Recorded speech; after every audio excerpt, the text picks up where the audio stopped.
Assalamualaikum warahmatullahi wabarakatuh. Apa kabar anak-anakku di kelas 11 IPA dan IPS? Pada hari ini Senin 31 Agustus 2020 kita akan memulai pembelajaran mengenai teks ceramah. Tapi sebelumnya kita berdoa menurut ajaran dan kepercayaan kita masing-masing. Berdoa dimulai. Berdoa selesai.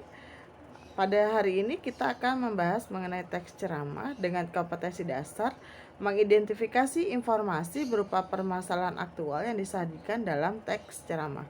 Pembelajaran sebelumnya kita sudah membahas mengenai teks eksplanasi, ya. Hasilnya Ibu kira cukup bagus karena banyak yang sudah membuat video dengan penggantian cara-caranya yang sudah bagus, tapi walaupun masih ada yang sudah membuat tapi dengan mind mapping itu juga sudah bagus, tapi yang animasi sepertinya lebih menarik ya. Bagi yang belum, jangan lupa dikerjakan dan dikumpulkan ya. Dengan hari ini, dengan tujuan pembelajaran yaitu kalian nanti harus bisa dan harus dapat bisa mengidentifikasi informasi yang berupa permasalahan aktual yang disajikan dalam ceramah. Ceramah dan khotbah. Ayo, apa bedanya ceramah dan khotbah? Tentunya kita sering sekali mendengar ceramah atau khotbah pada kegiatan keagamaan ya, tentunya. Ya, kalau ceramah dalam agama Islam, kalau khotbah, kalau di Islam ada khotbah Jumat, kemudian kalau di gereja ada khotbah sebelum memulai kegiatan keagamaan. Nah, ceramah dan khotbah adalah pidato yang menyampaikan atau menyiarkan ajaran-ajaran agama. Sedangkan sambutan adalah pidato yang disampaikan sebagai pengantar atau pembuka dari suatu kegiatan. Nah, ceramah atau pidato yang disampaikan itu bisa berupa nasihat, petuah, petunjuk, ataupun sebuah kisah-kisah dari ajaran agama tersebut ya.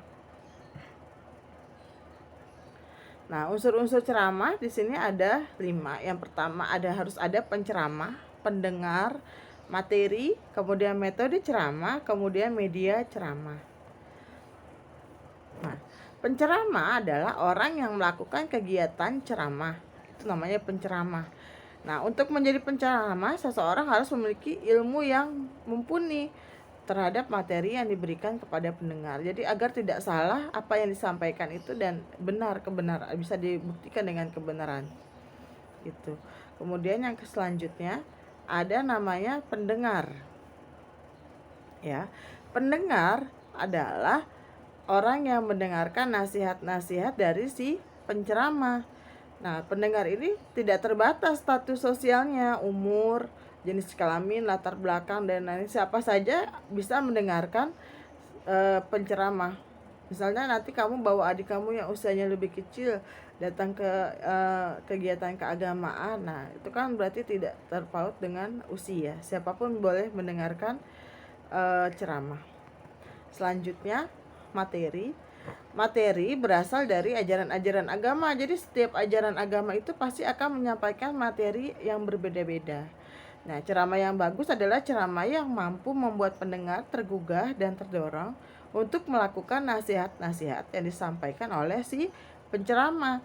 Selain itu, materi hendaknya disusun secara sistematis, jadi berurutan ya, agar bisa diterima dengan baik oleh si pendengar.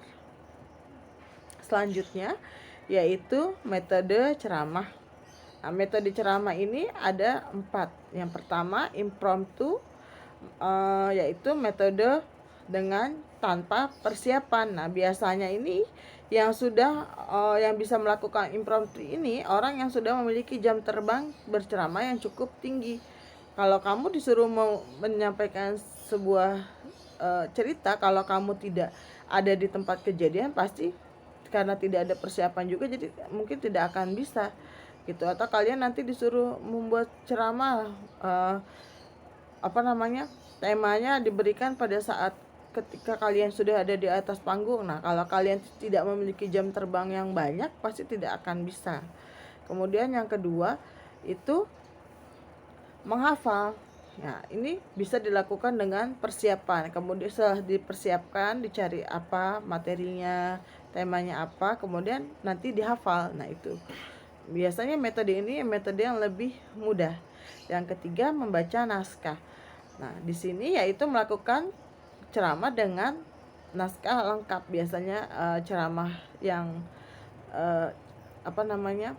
Yang forumnya lebih besar, biasanya ini menggunakan naskah. Yang keempat, ekstemporan, yaitu metode ceramah yang menuliskan pokok-pokok pikiran sebagai catatan pengingat, ya.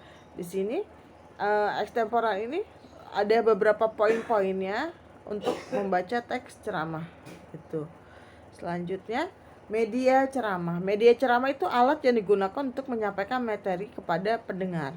Ceramah di zaman sekarang tidak hanya dilakukan di rumah ibadah ya, tapi juga di banyak tempat. Adapun kegiatan ceramah bisa dilakukan secara langsung ataupun direkam sehingga pendengar bisa melihat dari internet atau televisi. Nah, YouTube juga salah satunya juga bisa ya.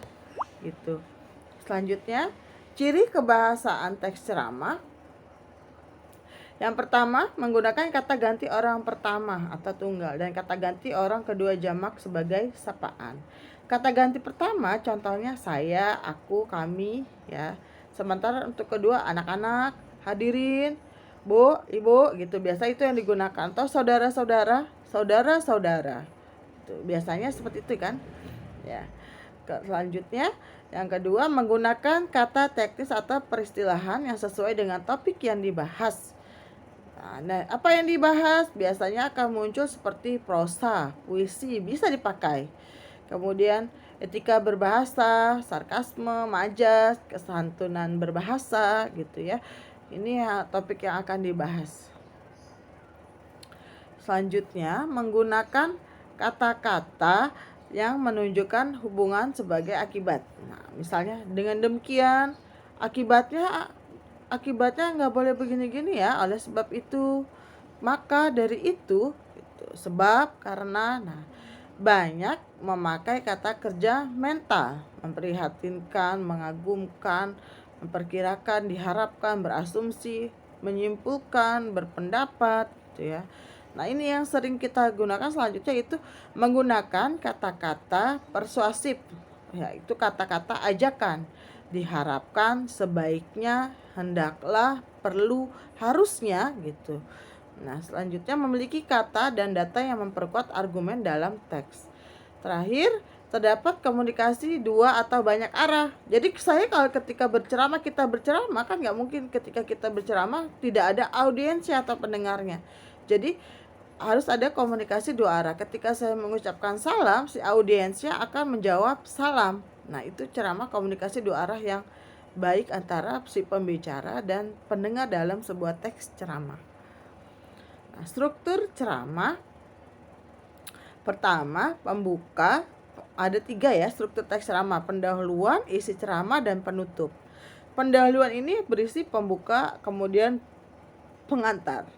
Pembuka ini berisi salam pembuka, ucapan penghormatan, dan rasa syukur. Apa salam pembuka? Assalamualaikum warahmatullahi wabarakatuh. Salam sejahtera untuk kita semua. Ucapan penghormatan kita ucapkan yang di situ jabatannya lebih tinggi. Kalau di dalam RT, misalnya di RT mengundang Pak Lurah atau Pak RW, berarti siapa dulu yang disebutkan pertama? Pak Lurah, Bapak Lurah, Bapak siapa namanya sebutkan berserta gelarnya, kemudian Bapak RW-nya, nah kemudian siapa warganya di situ. Dan ucapan syukur gimana? Puji syukur kehadirat Tuhan atau Allah Subhanahu wa Ta'ala yang telah memberikan rahmat dan hidayahnya kepada kita semua. Bisa dilanjutkan lagi itu kata-katanya. Selanjutnya pengantar.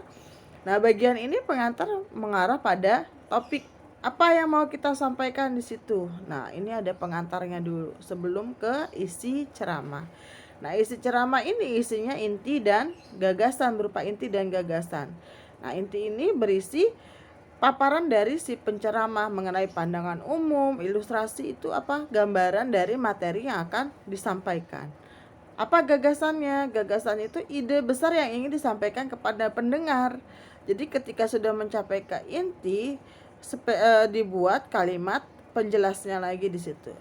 Nah, ceramah yang baik itu berisi satu gagasan besar. Jadi berikan satu gagasan pokok, selanjutnya dikasih kalimat penjelasnya. Terakhir, yang ketiga yaitu penutup, simpulan, ucapan permintaan maaf, ya. Walaupun misalnya kita tidak merasa ada kesalahan, tapi wajib meminta maaf situ apabila ada kata-kata yang kalimat yang tidak berkenan, ucapan saya yang tidak berkenan, mohon dibukakan pintu maaf. Kemudian salam penutup, misalnya wabillahi taufik wal hidayah, wassalamualaikum warahmatullahi wabarakatuh, misalnya seperti itu. Ya, jelas ya. Kalau ada pertanyaan nanti silahkan tanya ibu di Google Classroom. Selanjutnya, tugas hari ini dari ibu yaitu carilah sebuah ceramah di media elektronik, boleh televisi, boleh radio, boleh YouTube. Kemudian tuliskan sumber media elektronik yang akan kamu jadikan tugas hari ini, ya. Tuliskan kalau YouTube http www apa, atau dari internet itu ya. Kalau dari YouTube alamatnya apa, seperti itu. Kemudian tugasnya tuliskan informasi apa saja yang terdapat dalam ceramah tersebut. Yang keempat, tuliskan permasalahan yang aktual dalam teks ceramah tersebut. Itu saja tugasnya, dikumpulkan hari Jumat tanggal 4 September 2020. Semoga pelajaran hari ini bermanfaat. Sekian dan terima kasih. Semoga COVID-19 ini cepat berlalu dan kalian tetap dalam keadaan sehat walafiat, tetap jaga protokol COVID-19. Terima kasih. Wassalamualaikum warahmatullahi wabarakatuh.